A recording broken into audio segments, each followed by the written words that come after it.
All right, here we go. So I'm going to talk about Microsoft HoloLens. I'm going to set the stage as to how you can use the Microsoft HoloLens and maybe stimulate some ideas of how you guys can employ these types of technologies. I'm going to talk about forms and functions. I'll talk a little bit abstractly. And if I lose you, just sort of raise your hand and say, you've lost me. We'll read that later. I'd like to start off by talking about mixed reality. So I'm going to set the stage a little bit before we talk about the Microsoft HoloLens. You can get a better perspective as to why mixed reality is so different and why it's a new category by looking back in time. If you look back 75 years, which is basically a human lifetime, you'll find the beginning of the digital world. There's a very interesting book, Turing's Cathedral, which goes into the history of the digital world and digital assets over time. And this sort of timeline is loosely based on that information. So the beginning of the digital world is sort of like the primordial soup of digital life. Folks were dealing with switches, timers, bits, bytes, and they were dealing with it from a distance. They were manipulating these digital assets quite crudely. Few people worked like puppeteers at this level.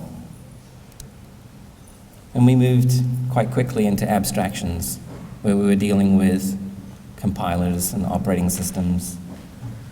Oops. Oh, okay. And we were working with agents that would do our digital bidding for us. To steal a phrase from an earlier presentation today, systematic systems. These systems grew into large data centers, and operators operated them. Then we moved into the desktop world. This desktop revolution allowed more people to have access to computers. They started using their hands rather than these abstract agents. The distance between the digital world and the user shrank. We moved from operators to users. And office work became automated. And people started taking this automated computer system home with them. The digital world started becoming personal. And then we moved into what we are familiar with today, which is the mobile device revolution. User populations exploded.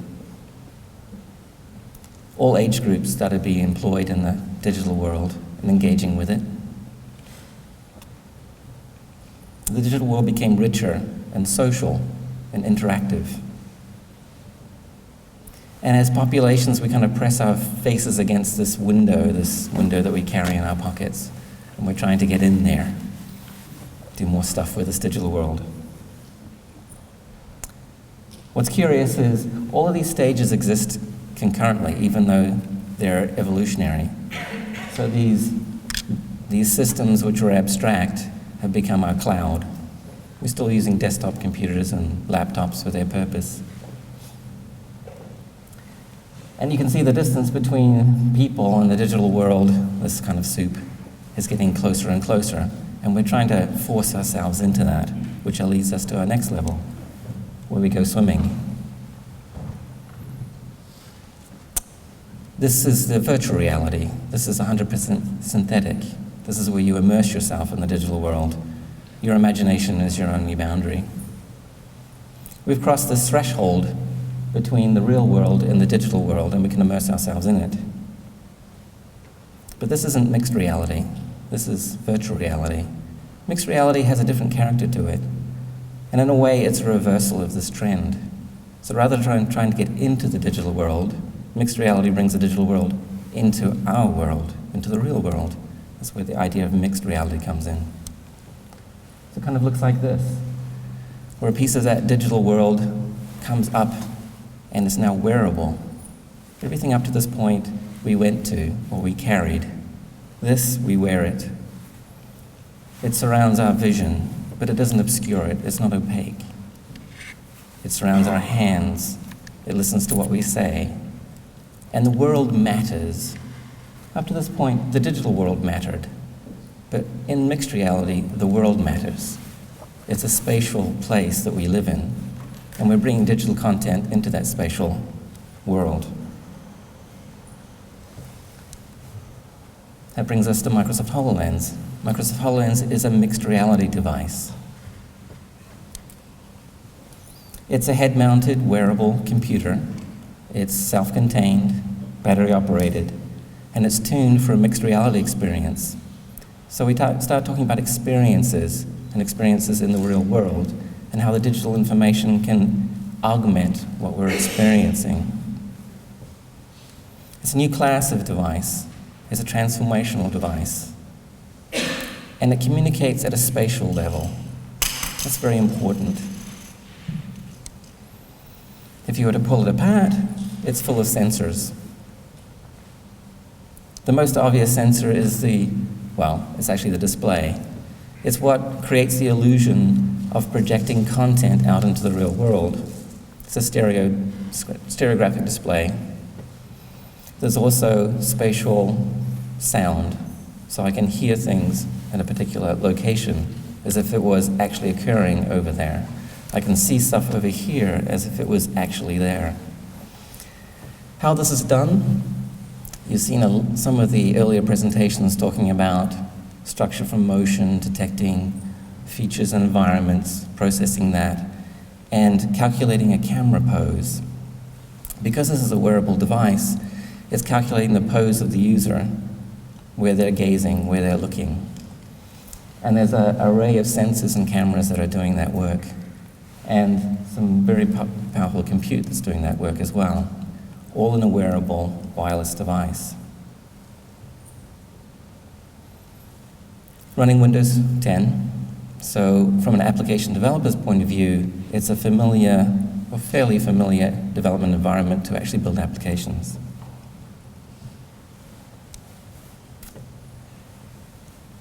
So you're wearing this device, and it has an understanding about the world around you so that it can compose your vision into that world. This is quite significant. So we look at scanning technologies that we know map the world around us. Well, this is mapping the world around me while I'm in it all the time. I want to point this out specifically because I think there's applications here for data collection. So we naturally use scanners to measure spaces, but I can use this device, which is already measuring the space, to give me a spatial understanding to collect data about the area around me. The fidelity of this is not necessarily going to be your high-fidelity laser scanner, but there is information here, and there's information here that's being gathered in real time. So for a quick measurement of a space or a recording of a space, it's a powerful concept. When you wear a device like this, you need to interact with it. And what you're really doing is interacting with the real world, but it acts as a proxy. And there's some modalities which you use. Gaze, gesture, and voice. As an application developer, we use this to understand the user's intention. And this is important too. As we communicate as individuals, we use our hands when we speak. We point to things, we gaze at things, and we say things. This device is tuned to those interaction modalities. So as an application developer, I can understand where the user is looking, I can understand what they're gesturing towards, and I can understand what they're saying, so that I can present some content to them in space that's in response to that kind of user intention. Another critical or key difference here is your smartphone. You carry your smartphone where you wear this device. This device acts as sort of a filter to the real world, augmenting it. So now you have this device. It has a spatial understanding of where you are, and you have this gaze, gesture, and voice way of interacting. This leads you to what I call usage forms or templates. So now when you start thinking about applications, these are the templates things fall into, and then from here you can drive use cases. The most obvious one is spatial forms. Remember, the world matters. In virtual reality, the world doesn't matter. In mixed reality, the world always matters. How do we augment the user's perception in the space they're currently experiencing and have that world still matter? It usually has something to do with about place, scale, location, some kind of spatial communication. Here's an example. The first form is around a work area. So I'm in a work area and there's something significant at scale in a certain place. In Trimble, we deal with new construction. So in this example, it's a plan for a column in a particular space being reviewed by an architect. In heritage, it could quite easily be something that used to be there, but the context, the spatial context, is still important. So that might be a column in a ruin. So you can get an understanding while you're in that ruin what some of the elements used to look like in that space. Scale is important. It's a one-to-one scale. On my screen or on my handheld, scale is lost. I can see an object, it looks like a building, but how do I relate to that object spatially as a person? This is a big building, I am within it. So that relationship of scale is very important in this mixed reality. In the second form, we augment design. This is a curious one because we're shifting from mixed reality towards virtual reality, but not quite there yet. What we're doing is we're taking some design and we're placing it in some kind of context, but we can play with scale. Scale doesn't necessarily have to be one-to-one anymore. We do this naturally with models, and architects can augment their existing models, the way they normally communicate design, with digital content. But it's still a mixed reality experience. It's just that we relax the scale. It also allows us to change what we're designing, so we can iterate very quickly. The next form is virtual reality. So now I want to immerse myself in the design, but the world around me doesn't matter anymore because I'm doing this in my imagination. You end up with this scale where you slip from mixed reality, where the world matters, to somewhere in between where the world sort of matters. If I were to place a cathedral on the stage for you to look at, it matters that we're all looking in this direction. But the cathedral doesn't have anything to do with this building. And then virtual reality, where I'm completely immersed in my digital content.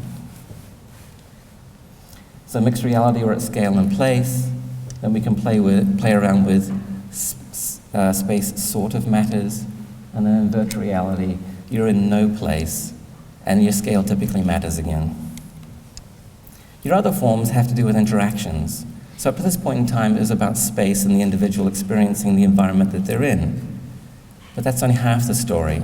We're already starting to socialize our digital world. In these interaction forms, people matter. Our interactions are usually over something, or in something, or at some location. And we share a perspective or a vision. This form we call co-located collaboration. So you and I, just like in this physical space, are co-located. We're in the same space.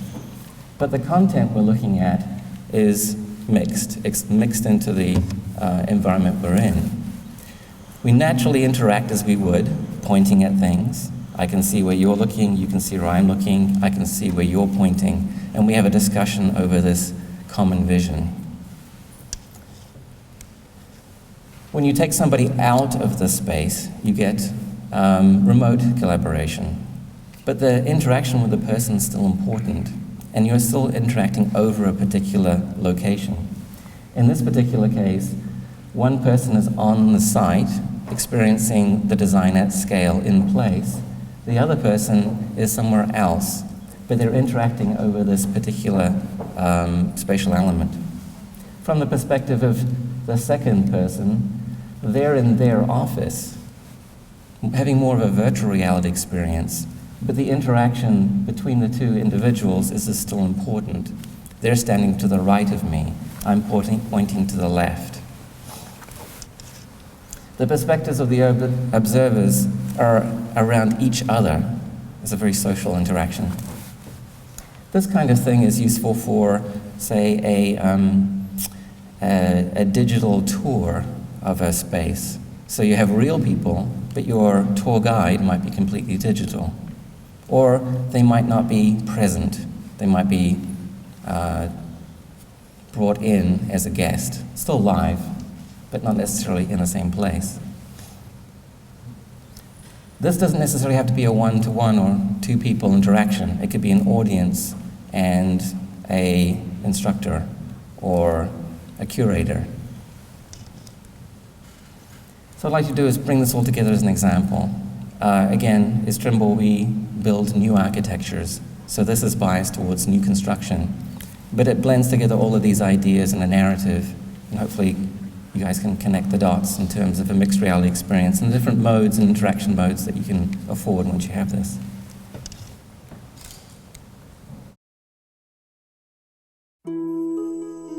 Architects are dealing with shapes and spaces and light, and they dream in 3D. And then you need to translate this design into a set of 2D documents. HoloLens present a completely new paradigm. Trimble provides design solutions for architects and structural engineers. Anything that involves getting dirty is our business. Literally hundreds of enterprises can be represented on a job site. Today, the best way those companies have to interact with each other is paper drawings. But people aren't good at visualizing 3D.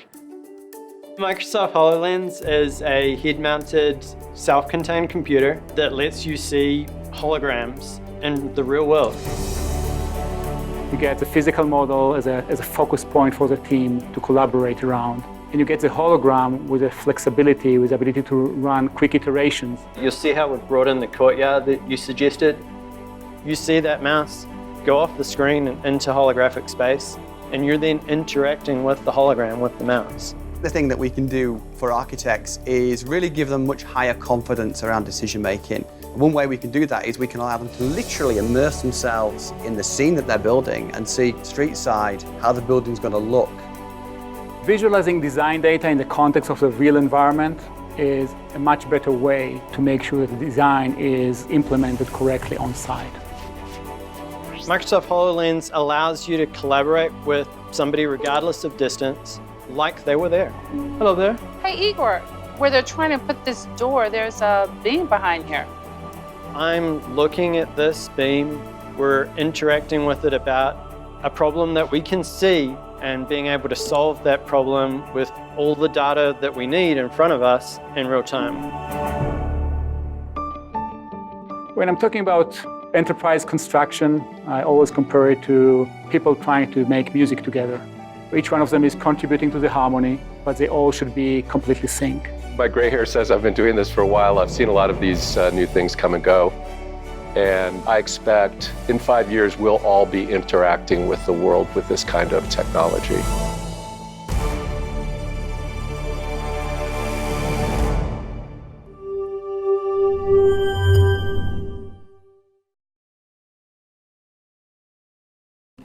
There you have it.